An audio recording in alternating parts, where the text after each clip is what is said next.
আসসালামু আলাইকুম everyone, advance diploma স্টাডির পক্ষ থেকে আপনাদের সবাইকে স্বাগতম। পলিটেকনিকের ম্যাথমেটিক্স 2 বইয়ের চ্যাপ্টার 3 দ্বিপদী উপপাদ্য এই অধ্যায়ে আজকে আমরা পার্ট 1 নিয়ে আলোচনা করব। তো এই অধ্যায়ের পার্ট 1-এ এই অধ্যায়ের যে বেসিক সূত্রগুলো রয়েছে সেই বেসিক সূত্রগুলো সম্পর্কে আমরা আজকে জানব।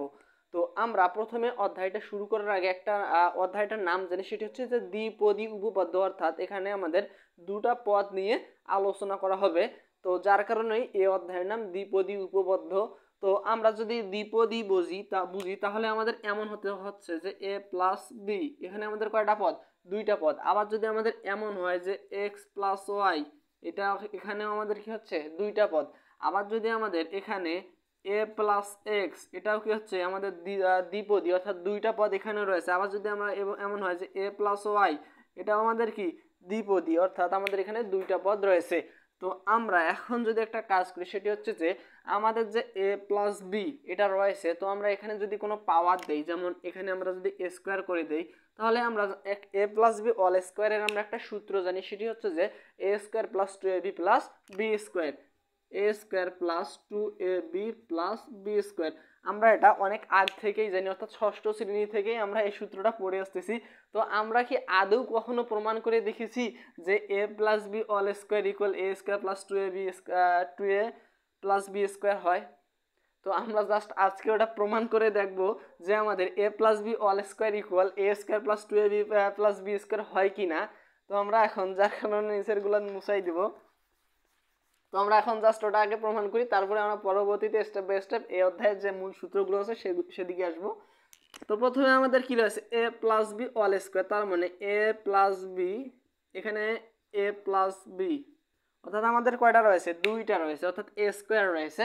তো আমাদের এখানে পাওয়ার অন, এখানে পাওয়ার অন, তাহলে আমাদের কি হচ্ছে? এ প্লাস বি অল স্কোয়ার। তো আমরা এটাকে যদি একটু গুণ করে দেওয়ার চেষ্টা করি, তাহলে আমাদের এ দ্বারা এ কে গুণ করলে হচ্ছে কি? এ স্কোয়ার। আবার যদি আমরা এ দ্বারা বি কে গুণ করি, তাহলে আমাদের এখানে প্লাস চিহ্ন, এ দ্বারা বি কে গুণ করলে হচ্ছে এ বি প্লাস। আবার যদি আমরা বি দ্বারা এ কে গুণ করি, তাহলে কি হচ্ছে? A B. আবার যদি প্লাস বি দ্বারা আমরা বি কে গুণ করি, তাহলে হচ্ছে কি? B square. তাহলে আমরা এখানে যদি একটু ক্যালকুলেশন করি দেখি, তাহলে আমরা দেখতে পারবো প্রথমে আমাদের কি রয়েছে? এ স্কোয়ার প্লাস এখানে আমাদের এ বি, এখানে এ বি, কয়টা এ বি? দুইটা এ বি। তাহলে আমাদের কি হবে? টু এ বি প্লাস এখানে আমাদের কি রয়েছে? B square.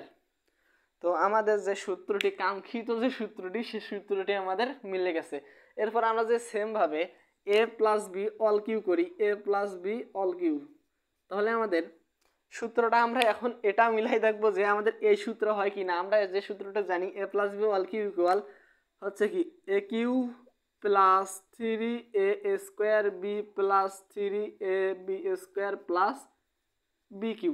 আমরা এই সূত্রটা, অর্থাৎ a plus b whole cube equal, আমরা এই সূত্রটা জানি। তো আমরা এখন প্রমাণ করে দেখব যে আসলে a plus b whole cube equal এটা হয় কি না।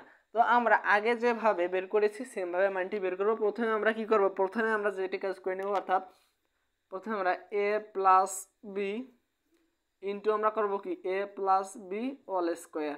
তাহলে আমাদের এখানে এ প্লাস বি পাওয়ার এখানে হচ্ছে 1, এখানে হচ্ছে কি? 2। তাহলে আমাদের কি? এ প্লাস বি অল কিউ আমরা পেয়ে যাচ্ছি। তো আমরা এখানে একটু আগেই আমরা এ প্লাস বি অল স্কোয়ারের একটা মান পেয়েছি, a square plus two a b plus b square. Just আমরা ওই মানের সঙ্গে এ প্লাস বিকে গুণ করে দেব। তো আমরা এখন এ প্লাস বি ইন্টু আমাদের কি হচ্ছে? এ square plus two a b plus b square করে দিলাম। তারপর আমরা জাস্ট একটু গুণ করব। এখানে এ দ্বারা আমরা যদি এ স্কোয়ারকে গুণ করি, তাহলে হচ্ছে আমাদের কি? এ কিউ প্লাস, আবার এ দ্বারা আমরা যদি টু এ বিকে গুণ করি, তাহলে কি হচ্ছে? টু এ স্কোয়ার বি প্লাস, আমরা এবার যদি এ দ্বারা বি স্কোয়ারকে গুণ করি, তাহলে হচ্ছে কি? এ বি স্কোয়ার প্লাস, আবার আমরা যদি বি দ্বারা এ স্কোয়ারকে গুণ করি, তাহলে হচ্ছে কি? এ স্কোয়ার বি প্লাস, আমরা যদি এ বি দ্বারা টু এ বিকে গুণ করি, তাহলে হচ্ছে কি? Two a b square, two a b square. আবার যদি আমরা বি দ্বারা বি বি স্কোয়ারকে গুণ করি, তাহলে হচ্ছে কি? Plus B Q. তো আমরা এখন একটু ক্যালকুলেশন করে যদি দেখি, তাহলে আমাদের এখানে কি থাকতেছে?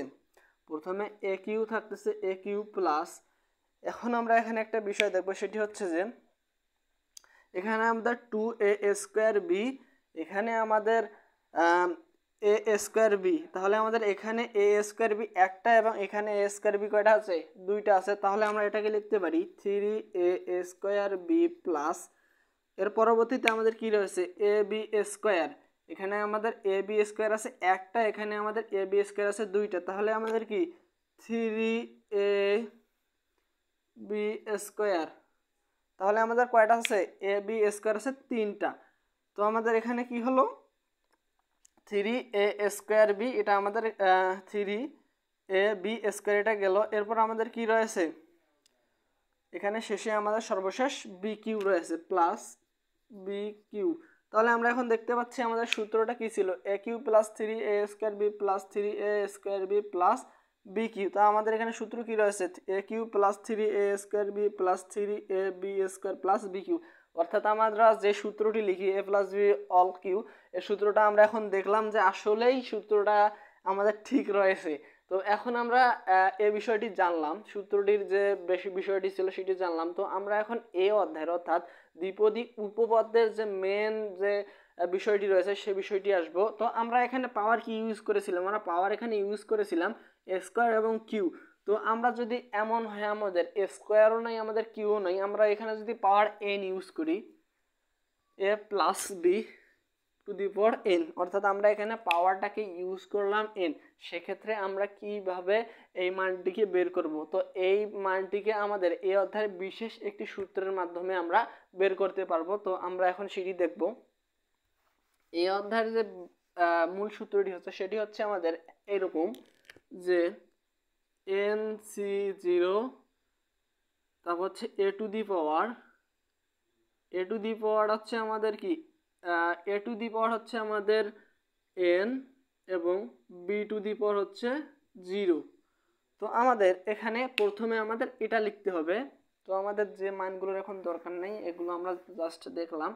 তো আমাদের এখানে কি হচ্ছে N C 0, A to the power N এবং বি টু দি পাওয়ার 0। তো আমাদের এটা পর্যায়ক্রমে চলতে থাকবে। তো এরপরে আমরা কি করতে পারি, আবার একটা প্লাস চিহ্ন দিয়ে মানটাকে আমরা আরো সামনের দিকে নিয়ে যেতে পারি। অর্থাৎ এখানে আমাদের এন সি 0 ছিল, এটাকে আমরা এখন আরো বাড়াই নিতে চাইলে তাহলে আমাদের এমন হবে এন সি, এখানে 0-র পর আমাদের কি হয় 1 হয় 1, এরপর আমাদের কি এ টু দি পাওয়ার এন, তাহলে আমরা এটা লিখবো যে এ টু দি পাওয়ার এন। তো এন এর মান এখানে আমাদের কমতে থাকবে, তো এখানে এন ছিল, তো আমাদের এখানে কি হবে -1। এরপর আমাদের কি b to the power 0, b to the power 0-র মান আমাদের কি বাড়তে থাকবে, তাহলে বি টু দি পাওয়ার আমাদের এখানে কি হবে 1 হবে। অর্থাৎ আমাদের এভাবে আমরা যতদূর এগোবো, তো আমাদের এখানে জাস্ট এখানে NC1 আমাদের কি হবে এখানে মানটা বাড়বে, আবার এখানে a two the power n-1, অর্থাৎ এর উপরে যে পাওয়ারটি থাকবে সেখানে আমাদের মানটা কমতেই থাকবে। এরপর আমাদের কি হবে n-1 লিখেছি, এরপর আমাদের n-2 হবে। আবার এখানে b টু দি পাওয়ার 1 লিখেছি, তো এখানে b এর পরবর্তীতে b টু দি পাওয়ার 2 হবে। তো আমরা এখন এটা আবার ক্লিয়ার হবো। আরেকটা আমরা যদি মান এগিয়ে যাই তাহলে আমাদের হবে কি NC, এখানে 1 রয়েছে, এখানে হবে NC2,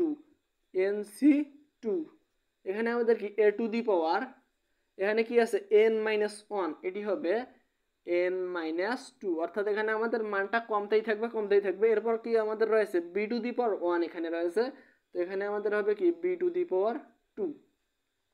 এভাবে আমাদের কি মানটা যেতে থাকবে এবং মানটা কমা বাড়া হবে। তো এটা একটা আমাদের নির্দিষ্ট সীমা পর্যন্ত যাবে, যে সীমাটি হচ্ছে এমন হবে, সর্বশেষে আমাদের একটা সীমা আসবে, সেটি হচ্ছে যে NCR a two the power n-r b two the power r, অর্থাৎ b two the power r পর্যন্ত আমাদের এই মানটা যাবে। তো আমরা একটু যদি নিচে ভালো করে লিখি তাহলে দেখতে পারবো যে NCR a two the power n-r b two the power r, অর্থাৎ এই যে বিষয়টি রয়েছে এতদূর পর্যন্ত আমাদের এই মানটা যাবে সর্বশেষ পর্যন্ত। তো আমরা এই বিষয়টি আমাদের অতি সংক্ষিপ্ত প্রশ্নে আসতে পারে যে আমাদের এখানে এরকম ধারা দেয়া থাকতে পারে, অথবা এমন থাকতে পারে যে a plus x two the power n, ধারাটির বিস্তৃতি করো, বা আমাদের এই উপপাদ্যটাকে আমাদের করতে বলতে পারে যে বিস্তৃত করো বা লেখো, তো জাস্ট আমরা এটাকে এভাবে লিখে দেবো। এখানে আমাদের প্রথম যে ইয়েটি রয়েছে সেটি হচ্ছে যে আমাদের এখানে পাওয়া ছিল কি এ, এর প্রথমটা ছিল কি এ এবং পরবর্তী পদ ছিল এক্স, উপরে ছিল কিন্তু বি, অর্থাৎ আমাদের বি এর জায়গায় তখন এ আমাদের এক্স হবে, বি যেখানে যেখানে থাকবে সেখানে এক্স হবে, অর্থাৎ আমাদের যখন পদটা পাল্টে যাবে আমাদের ওই পদ অনুযায়ী আমাদের এই ধারাটি হবে। বাংলা কথাই হচ্ছে যখন আমাদের পদ অনুযায়ী এখানে আমাদের কিন্তু এ বি গুলোর হবে, অর্থাৎ প্রথম পদ এ ছিল, এই যে প্রথম পদ আমাদের এ এবং আমাদের পরবর্তী পদ কি এক্স, তাহলে পরবর্তী পদ বি এর জায়গায় আমাদের কি হবে এক্স। তো সাধারণ ভাষায় এটা আমরা যদি এ ধরি এটা হচ্ছে আমাদের কি বি, এটা যদি এ ধরি এটা হচ্ছে বি, অর্থাৎ এ বি আমাদের এভাবে থাকবে, অর্থাৎ এ থাকবে আগে পরবর্তীতে থাকবে বি। তো জাস্ট বিষয়টি আশা করি বুঝতে পেরেছেন। এর পরবর্তীতে আমাদের যে কাজগুলো এই অধ্যায়ে করতে হবে সেটি হচ্ছে যে আমাদের কয়েকটি মান বের করতে বলা হয় যেগুলো সংক্ষিপ্ত প্রশ্নে আসে। প্রথমে যে আমাদের কাজটি করতে বলা হয় সেটি হচ্ছে যে r+1তম পদ বের করো, r+1তম পদ বের করো। যখন আমাদের r+1তম পদ বের করতে বলা হবে তখন আমাদের যে কাজটি করতে হবে সেটি হচ্ছে যে আমাদের এই সূত্রটি অ্যাপ্লাই করে দিতে হবে, অর্থাৎ NCR a to the power n minus r b to the power r, তখন আমাদের এই সূত্রটা অ্যাপ্লাই করে দিতে হবে। তো এখানে বলতে পারেন যে এখানে আমাদের n এর মান এবং আমরা r এর মান কোথায় পাবো। তো আমাদের এখানে প্রশ্নে দেয়া থাকবে n এবং r এর মান। তো আমাদের সাপোজ এক্সাম্পল হিসেবে আমরা এটাকে ধরে নিতে পারি, সেটি হচ্ছে যে আমাদের a plus B to the power n। তো এখানে আমাদের n এর মান যেটা রয়েছে, অর্থাৎ n এর জায়গায় আমাদের যে কোনো মান দেয়া থাকতে পারতে, অর্থাৎ আমাদের 10, 11, 12, 13, 14 যে কোনো মান দেয়া থাকতে পারে, এখানে আমাদের ওই মানটা হবে। মনে করলাম যেখানে আমাদের 20 মান দেয়া রয়েছে কি 20, তো এটাই আমাদের হবে কি n এর মান, অর্থাৎ যে কোনো মান দেয়া থাকলে এটাই হবে আমাদের n এর মান। আর যদি বলেন যে r এর মানটা আমরা কোথায় পাবো, এটাও প্রশ্ন থাকতে পারে। তো r এর মানটা আমাদের এখানে বলে দেয়া থাকবে যে r+1তম পদের মান বের করো, r+1তম পদের মান বের করে করতে বলবে, অথবা আমাদের এখানে নবমতম পদটি বের করো। যখন আমাদের নবমতম পদ বের করতে বলা হবে আমাদের এরকম করতে হবে যে 8+1, তাহলে আমাদের কি হচ্ছে 9, তাহলে আমাদের যদি r+1 তাহলে r এর মান আমাদের কত হচ্ছে 8 এবং +1 9, তাহলে আমরা বুঝতে পারলাম যে এখান থেকে আমরা r এর মানটা পেয়ে যাব, অর্থাৎ 8 হবে r এর মান সেক্ষেত্রে। তো আমরা এই বিষয়টি বুঝলাম কিভাবে আমাদের r+1তম পদ বের করতে হবে। এর পরবর্তীতে আমাদের আবার বের করতে বলা হতে পারে যে মধ্যপদ বের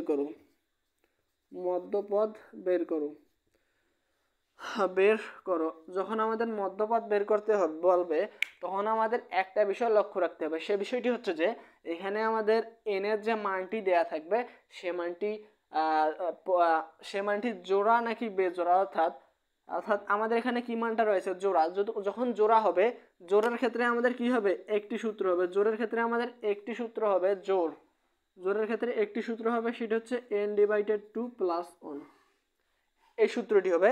আর যখন আমাদের মান এখানে বিজোড় থাকবে, অর্থাৎ n এর মানটা বিজোড় থাকলে আমাদের এখানে ধরলাম আমাদের 21 মানটা দেয়া রয়েছে, সেক্ষেত্রে আমাদের কিন্তু দুইটা সূত্র হবে। একবার আমাদের বিজোড়ের ক্ষেত্রে আমাদের এই সূত্রটা হবে বিজোড়ের ক্ষেত্রে হবে n+1/2, আর একটা হচ্ছে আমাদের বিজোড়ের ক্ষেত্রে n+3/2। আমাদের বিজোড়ের ক্ষেত্রে যখন বিজোড় মান দেয়া থাকবে তখন আমাদের এই সূত্র দুইটা হবে, এবং জোড় মান যখন থাকবে অর্থাৎ n এর মান যখন জোড় হবে তখন আমাদের এই সূত্রটা হবে, অর্থাৎ n/2+1। তো আশা করি বিষয়টি বুঝতে পেরেছেন। এর পরবর্তীতে কাজ হচ্ছে আমাদের আরো কিছু কাজ করতে বলা হয়, যেমন বলা হতে পারে যে আমাদের মুক্ত পদ বা বর্জিত পদ নির্ণয় করতে বলা হয়। মুক্ত পদ বা বর্জিত পদ এটা আমাদের একই বিষয়। মুক্ত বা বর্জিত পদ যখন বের করতে বলা হবে, মুক্ত পদ বা বর্জিত পদ যখন বের করতে বলা হবে তখন আমাদের এই সূত্রটি অ্যাপ্লাই হবে, সেটা হচ্ছে যে NCR a to the power n minus r b to the power r, এই সূত্রটি আমাদের অ্যাপ্লাই হবে।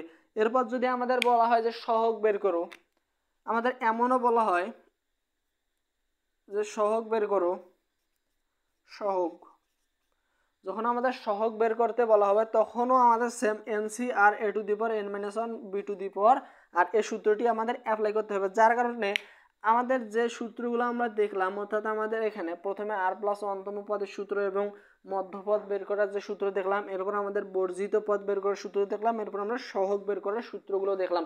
তো যদি একটা করে উদাহরণ দেওয়া যেত তাহলে আশা করি আরো ভালো বুঝতে পারতেন।